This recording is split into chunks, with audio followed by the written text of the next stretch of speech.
दुःख पाहता जवा पाडे सुख पर्वता एवढे.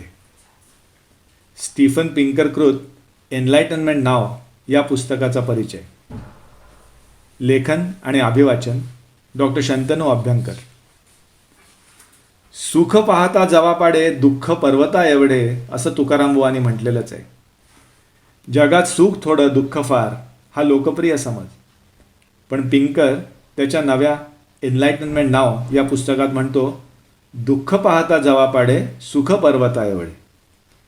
त्याच्या मते हे जग झक्कपैकी सुधारत चाललं आहे, चक्क ज्ञानोदय झाला आहे, उत्तरोत्तर प्रगती होते असं तो ठामपणे सांगत राहतो. माणसाच्या जरदारी आयुष्याचं वस्त्र आता अंगभर सुखाच्या 100 धाग्यांनी विणलं आहे आणि दुःखाच्या एका धाग्याची किनार तेवढी आहे. पिंकर सांगतो ज्ञानयुगाचा आजचा अवतार बाळसेदार आहे आणि बाळाचं भविष्य उज्ज्वल आहे असा आत्यंतिक आशावादी सूर तो धरून आहे. त्याच्या म्हणण्याच्या पुष्ट्यर्थ आकडेवारी तो सादर करतो. Better angels of our times या त्याच्या यापूर्वीच्या पुस्तकात तर अशी आकडेवारी हारीनं सापडेल. स्टीफन पिंकर हे विचारविश्वातील एक भारदस्त नाव. मुळात भाषा हा याच्या अभ्यासाचा विषय, पण इतिहास, उत्क्रांती आणि एकूणच मानवी समाज यांनी त्याला भुरळ घातलेली. त्याचं ताजं पुस्तक याची साक्ष देतं. एनलायटनमेंट नाव म्हणजे आजचं ज्ञानयुग हा चांगला 500च्या वर पानं असलेला जाडजूड ग्रंथ आहे आणि ग्रंथात दुःख थोडे सुख फार असं पटवून देणार आहे. अर्थात असं पटवून देणार आहे का पटवू पाहणार आहे हे ज्याच्या त्याच्या दृष्टिकोनावर अवलंबून आहे. पिंकर म्हणतो समजा ज्या वृत्तपत्राचा अंक दर 50 वर्षांनी निघतो अशा एका वृत्तपत्राचे तुम्ही संपादक आहात आणि आता उद्याच्या अंकाचा मथाळा तुम्हाला ठरवायचा आहे, तर तुम्ही गेल्या अर्धशतकातल्या सर्वात महत्त्वाची बातमी कोणती ठरवाल? काय मथाळा निवडाल?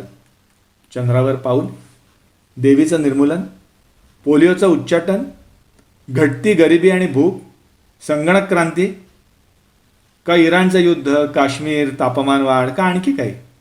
अर्थातच काहीतरी चांगलं घडल्याची बातमी तुम्ही पहिली द्याल हीच शक्यता जास्त.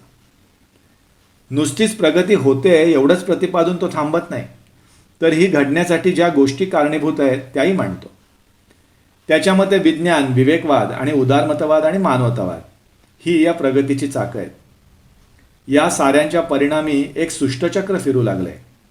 या चाकांना तेल पाणी करत राहिलं की हे सुष्टचक्र अव्याहतपणे सुरू राहील असा ठाम विश्वास देतो पिंकर.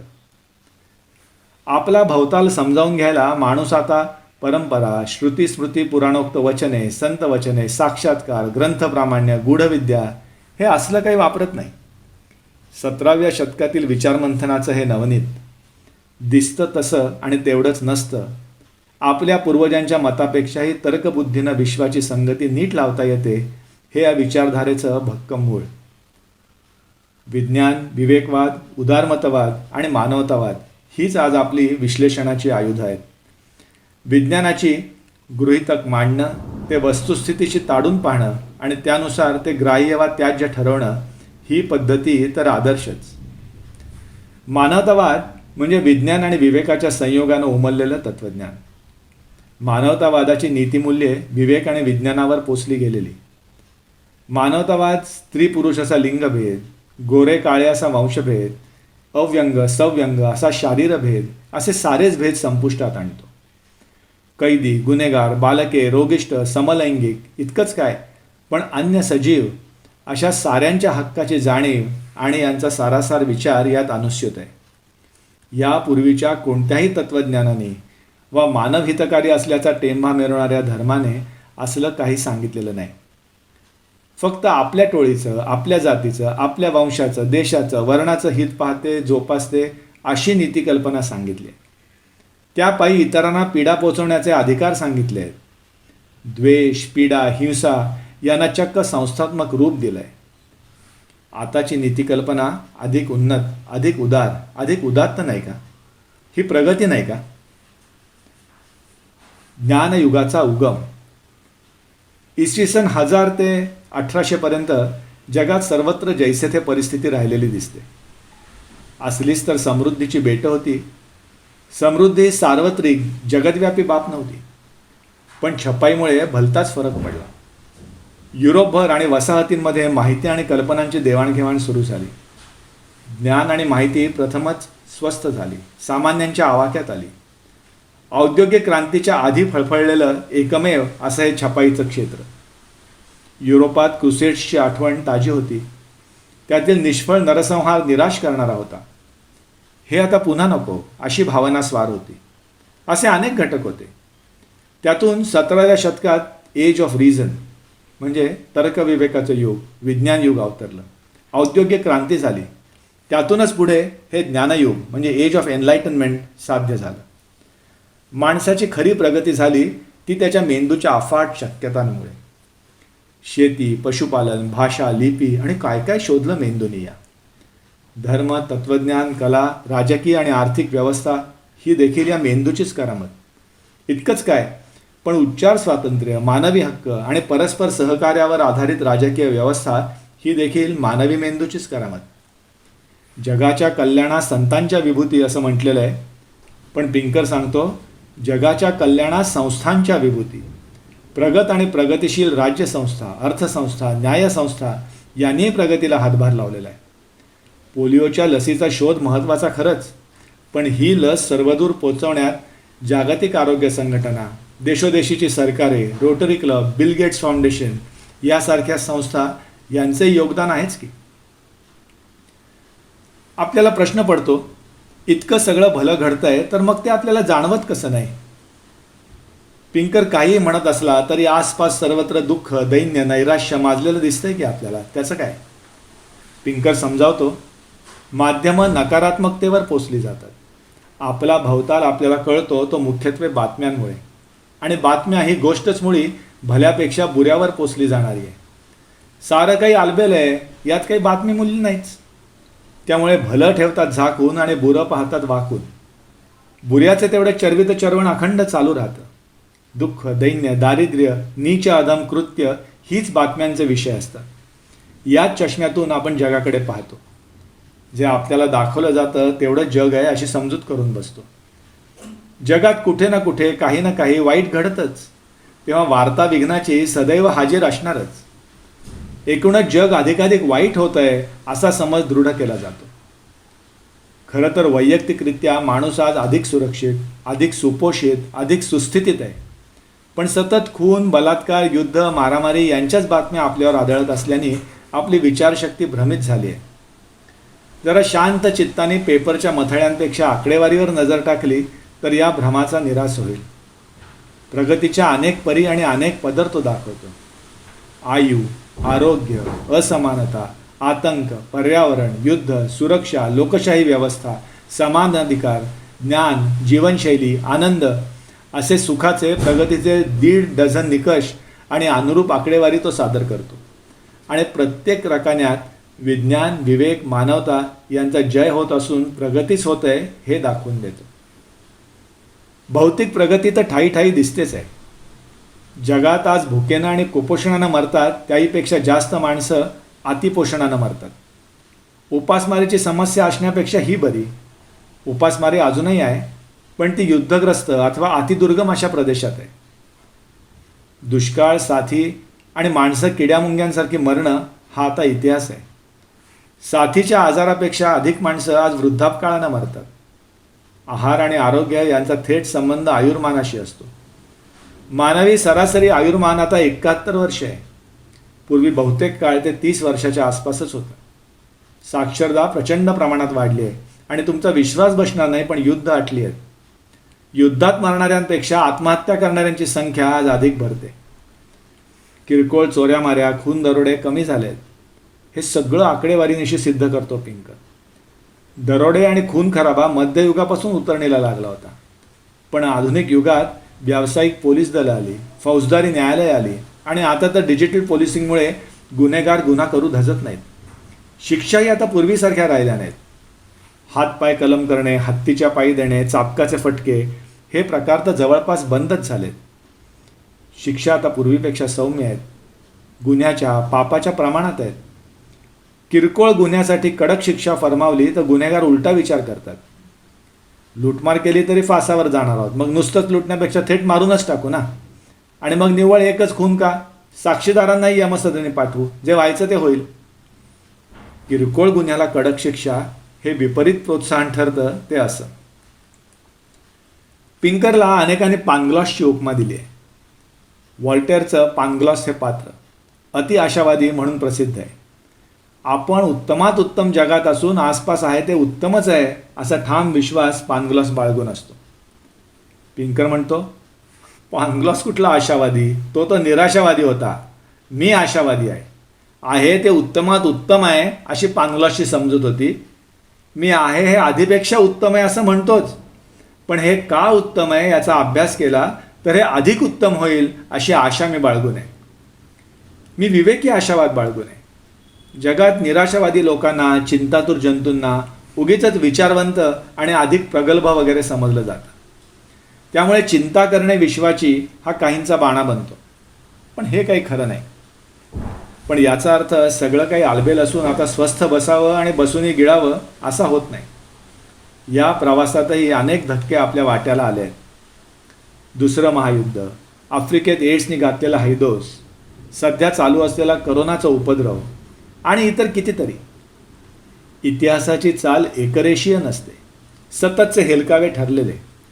उत्तरोत्तर प्रगती याचा अर्थ उद्याचा दिवस आजच्यापेक्षा चांगलाच उगवेल असा नाही. दमन, दुष्काळ, दुरवस्था ओढवणारच नाही असं नाही. पण कालच्यापेक्षा उद्याचं दमन, दुष्काळ आणि दुरवस्था बरी असेल असं तो सांगतो. यासाठी तो आकडेवारीही देतो. आज वंचित पीडित जनतेचा आवाज दाबणं कालच्यापेक्षा अवघड झालं आहे. आज दुष्काळ पडला तर जगभरातून मदतीचा ओघ तिथे पोचतो. आजची गरिबी ही कालच्या गरिबीपेक्षा कितीतरी श्रीमंत गरिबी आहे अशी कितीतरी विधानं तो पुराव्यानिशी साबित करतो. पिंकरला हे मान्यच आहे की शेतीचा शोध लावल्यापासून ही वसुंधरा माणसानं ओरबाडायला सुरुवात केली आहे. औद्योगिक क्रांती म्हणजे तर कहर आहे. दिवसेंदिवस ही परिस्थिती अधिकाधिक बिकट होते आणि अंतिमतः सर्वनाश अटळ आहे. माणूस आणि त्याची प्रगती हाच या भुईला भार आहे. आपण पर्यावरणाचा आतोनात ऱ्हास केला आहे हे खरं आहे आणि याची जाणीव आपल्याला विविध पर्यावरण चळवळींनी करून दिली आहे. पण पर्यावरणापायी प्रगतीला सरसकट धोपटणं हे काही खरं नाही. आधुनिक विवेकी पर्यावरणवादाचा तो पुरस्कार करतो. पर्यावरणाचा ऱ्हास ही आपल्या प्रचंड प्रगतीची किंमत आहे. दुप्पट आयुर्मान, गुलामीतून मुक्तता, स्त्रियांची चुलीपासून सुटका, मुलांची शेतीकामातून शाळेत रवानगी या साऱ्याच्या बदल्यात आपण पर्यावरणाला हानी पोचवली आहे. याला इलाज नाही. घर संपूर्णतः केरमुक्त ठेवायचं तर त्यात होणारी श्रमांची आणि वेळेची गुंतवणूक आपल्याला परवडणारच नाही. त्यामुळे थोडाफार कचरा आपण घरात चालवून घेतो. तसंच हे पर्यावरण अमूल्य आहेच, पण मानवी प्रगतीला, संपन्नतेला काही किंमत आहेच की. जेनेटिकली बदल केलेल्या पिकांना केलेला विरोध हा म्हणूनच आंधळा विरोध ठरतो. अधिक उत्पन्न देणारी, कीटकरोधक शक्ती असलेली आणि कमी खतं लागणारी अशी वाणं आवश्यक आहेत.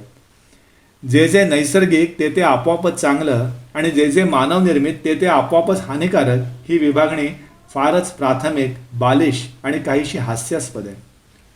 उलट नवपर्यावरणवाद हे जाणू नये की समृद्धी असेल तर पर्यावरणही समृद्ध असतं. विजेचंच ज्याला अप्रूप तो समाज वाटेल त्या पर्यावरणीय किमतीला ती घेणारच. वीज मुबलक उपलब्ध झाली की मग पर्यावरण स्नेही तंत्रज्ञानाचा विचार येतो. त्यामुळे जगात जिथे दारिद्र्य नांदतं तिथे पर्यावरण जास्त खराब आहे. निव्वळ श्रीमंतांनी आपली घाण त्यांच्यावर ढकलली आहे असं नाही आहे. हवेचं किंवा पाण्याचं प्रदूषण काही निर्यात करता येत नाही. गरिबाघरी सर्वात प्रदूषित असते ती स्वयंपाकघरातली धूर भरली हवा आणि पिण्याचं पाणी. पृथ्वीचं तापमान वाढतं आहे आणि अशा वेळी सर्वात स्वच्छ आणि प्रचंड ऊर्जा पुरवणारा स्रोत म्हणजे अणुऊर्जा. स्वस्त आणि प्रचंड ऊर्जा वापरून युरोप अमेरिकेनं प्रगती केली. आता भारत आणि चीनसारखे देश आम्हालाही अशी संधी हवी. ऐनवेळी तापमान वाढीचं निमित्त काढून आमची संधी हिरावून घेणारे, आम्हाला शहाजोगपणे शहाणपणा शिकवणारे तुम्ही कोण असं विचारतायत. अणुऊर्जा स्वस्त आणि शुद्ध आहे, पण अणु अपघाताची कृष्ण छाया आपलं मन व्यापून टाकते. चेर्नोबिल, फुकुशिमा हे आघात ताजे आहेत, पण एकूण हिशोब केला तर औष्णिक वीज केंद्रातून होणाऱ्या रोजच्या प्रदूषणाशी तुलना करता हे अपघात परवडले म्हणायचे. अपघातात माणसं अचानक आणि मोठ्या प्रमाणावर मरतात. अपघातात नुकसान अचानक आणि मोठ्या प्रमाणावर होतं, पण याचा अर्थ एरवी ते होत नसतं असं नाही. कोळशाच्या धुरातून होणाऱ्या प्रदूषणातून, ऊर्जेच्या अभावामुळे होणाऱ्या संधिहननातून क्षणोक्षणी शेकडो लोक बाधित होत असतात. फक्त त्यांची हेडलाईन होत नाही एवढंच. हे सगळं विचारात घेतलं तर कोळशाच्या ज्वलनातून ऊर्जा मिळवण्यापेक्षा अणुऊर्जेचा जुगार अधिक फायद्याचा आहे. डाव्यांच्या आणि उजव्यांच्या खोडी पिंकर बरोबर दाखवून देतो. यात तो डावं उजवं करत नाही. डावे उजवे असे सारेच कळपाने राहतात. कोणत्याही नव्या विचाराचा, समस्यापूर्तीचा स्वीकार अथवा धिक्कार स्वतंत्र बुद्धीनं करत नाहीत. आपल्या मूळ वैचारिक ढाच्याशी काय जुळते यावर त्यांची भूमिका ठरते. विरुद्धार्थी पुरावा ते साफ नाकारतात किंवा त्याकडे डोळेझाक तरी करतात. एवढंच नाही तर ते विरोधकांचं दानवीकरण करतात. वैचारिकदृष्ट्या निरुपद्रवी निष्कर्ष बरोबर काढतात. उदाहरणार्थ, एखाद्या मलमाचा मुरमावर उपयोग आहे वा नाही हे खाली लाकड्यावरून सांगा असं म्हटलं की बरोबर निष्कर्ष काढतात. पण कोणत्याही राजकीय, सामाजिक, आर्थिक प्रश्नाकडे आपल्या चष्म्यातून पाहतात. ही काही पिंकरनी जाता जाता टाकलेली मताची पिंक नाही. अनेक प्रयोग उद्धृत करून पिंकरनं आपला दावा भक्कम केला आहे. यावर उपाय मात्र अवघड आहे. अशी परिस्थिती आहे, असू शकते हे मान्य करणं ही पहिली पायरी. उजव्यांसाठी डाव्यांनी आणि डाव्यांसाठी उजव्यांनी प्रवक्ता म्हणून युक्तिवाद करून पाहणं हा आणखी एक उपाय. कोणत्याही धोरणाचं मूल्यमापन निरपेक्षपणे व्हायला हवं. अर्थात जो हेतू आहे तो मुळात साध्य होतोय ना ही अपेक्षा ठेवलीच पाहिजे. या अपेक्षेच्या प्रकाशात तर धोरण तपासणी व्हायला हवी. आपापल्या इझमचे चष्मे लावून नाही. माणूस मुळात विवेकी प्राणी नाही. त्यामुळे विवेक हे मूल्य शिकावं, शिकवावं, रुजवावं, फुलवावं लागतं. आपोआप ते उगवून येणं अवघडच. पिंकर मानव्य विद्यांची झाडाझडती घेतो. एकूणच राज्यशास्त्र, अर्थशास्त्र, समाजशास्त्र वगैरे मानव्य विद्यांच्या सध्याच्या अभ्यास पद्धतीबद्दल पिंकर अतिशय असमाधानी आहे. मानव्य विद्यांचा अभ्यासही विज्ञानाच्या शिस्तबद्धतेने व्हायला हवा असं त्याचं सांगणं आहे. शब्दबंबाळ, जडबंबाळ, विद्वज्जड गूढ परिभाषा त्याला मान्य नाही. आधुनिक उदारमतवादी संस्थांप्रती टोकाचा दुस्वास आणि जग उत्तरोत्तर रसातळाला चाललंय हा जबरदस्त निराशावाद ही यांची वैचारिक मालमत्ता. मुळात उदारमतवादी विचारांमुळे मानव्य विद्या बहरल्या आहेत हे यांच्या गावी नाही. ज्ञानयुगाच्या वाटाड्यातही एकमत नव्हतंच, अपेक्षितही नव्हतं. ज्ञानयुग म्हणजे कोणता नवा पंथ, धर्म वा एकच एक विचारधारा नाही. एडमंड बर्ग तर म्हणतो माणूस हा मुळातच अतर्क्य प्राणी आहे. तेव्हा तर्काधिष्ठित समाज बिमाज घडवण्याची उठाठेव कशाला? उलट काही अवैविकी प्रथा परंपरांमुळेच समाज शाबूत आहे. वरकरणी वृथा वाटणाऱ्या अशा परंपरा जपलेल्याच बऱ्या. पिंकर हे सारं मान्य करतो, पण बजावून सांगतो की या ज्ञानमंथनातून जी प्रगतीची तत्व वर आली ती महत्त्वाची. बाकी पाण्यावरच्या तरंगांकडे आणि बुडबुड्यांकडे लक्ष देण्यात हशील नाही. ज्ञानयुगाला विरोधही झाला. ज्ञानयुग हे व्यक्तीला महत्त्व देणारं, तिच्या प्रामाणिकपणावर, सत्सद्विवेकावर विसंबून राहणार आहे. त्यामुळे आपल्या आणि समाजाच्या जडणीघडणीसाठी देवधर्मावर अवलंबून असणाऱ्यांना, विज्ञानाच्या विचारपद्धतीचं वावडं असणाऱ्यांना ज्ञानयुग नकोसं वाटतं. आजच्या चकव्यांबद्दल पिंकर बोलतो. कित्येक तथ्यांचा यथातथ्य अभ्यासच प्रस्थापित राजकीय वातावरणात होऊ शकत नाही. उदाहरणार्थ, बुद्धिमत्ता अनुवंशिक असते. काही जमातीत गुन्हेगारीचं प्रमाण जास्त असतं किंवा बायका आणि पुरुष यांचं करिअर आणि घरदार याबाबतचे दृष्टिकोन भिन्न भिन्न असतात. यांचा अभ्यास करणं समानता हे मूल्य स्वीकारण्यामुळं अडचणीचं होतं. आपल्याकडचं उदाहरण द्यायचं तर स्त्री अथवा दलित धार्जिण्या कायद्यांचा गैरवापर होतो का यांचा अभ्यास करणं हेच तुम्ही स्त्री अथवा दलित विरोधी असल्याचा पुरावा मानला जातो. मग असले अभ्यास केलेच जात नाहीत. मग टोकाची, अतिरेकी, अति उजवी किंवा डावी भूमिका घेणाऱ्यांना रान मोकळं मिळतं. मग ते त्यांच्या सोयीनं या प्रश्नांचा अभ्यास करतात आणि सोयीचे निष्कर्ष मांडतात. हे व्हायचं नसेल तर कोणतंही विधान वा निरीक्षण हे अभ्यासाला, आव्हानाला खुलं हवं. आणखी एक असाच बेफाट चकवा आहे. माध्यमे समतोल सादरीकरणाच्या नावाखाली टोकाची मतं मांडणाऱ्या कोंबड्यांच्या झुंजी लावतात आणि झेपावणारा TRP बघत टाळ्या पिटत राहतात. अशा प्रकारच्या समतोलाच्या भानगडीत ज्योतिर्विदांबरोबर ज्योतिषी, मानसतज्ञांच्या सोबतीने मांत्रिक आणि शास्त्रज्ञांबरोबर धर्मज्ञ मांडीला मांडी लावून बसतात. यात आपण कोणा सवंग, अर्थहीन, तथ्यहीन, विज्ञानविरोधी, प्रतिगामी विचारसरणीला नकळत प्रतिष्ठा प्राप्त करून देतोय हे लक्षातच घेतलं जात नाही. पिंकरच्या या पुस्तकाने काय साधलं? अशा पुस्तकानं मानवी विचारात बदल घडेल का? पिंकरने सांगायचं काम केलं आहे, प्रगती होतच राहणार असा काही निसर्ग नियम नाही. तेव्हा अधोगती ही केव्हाही शक्यच आहे. प्रगती की अधोगती हे आपण कशाची, कोणत्या मूल्यांची निवड करतो यावर अवलंबून आहे. सर्वोत्तम निवड कोणती हे त्यांनी सुचवलं आहे. इतिहासाचा अभ्यास करून, आकडेवारीची संगती लावून सुचवलं आहे. आले पिंकरजींच्या मनात येथे कोणाचे चालेना अशी बात नाही आहे. विज्ञान, विवेक, मानवता आणि उदारमतवाद याच्या इंधनाने प्रगतीची, सुखसमृद्धीची एक्सप्रेस सुसाट सुटते असं दिसतंय. अर्थात प्रगतीचं हे सुष्टचक्र असंच चालू राहायला हवं असेल तर योग्य राजकीय, सामाजिक आणि आर्थिक व्यवस्था चिरेबंदी राहायला हवी. शेवटी निर्णय समाजधुरीणांनी करायचा आहे.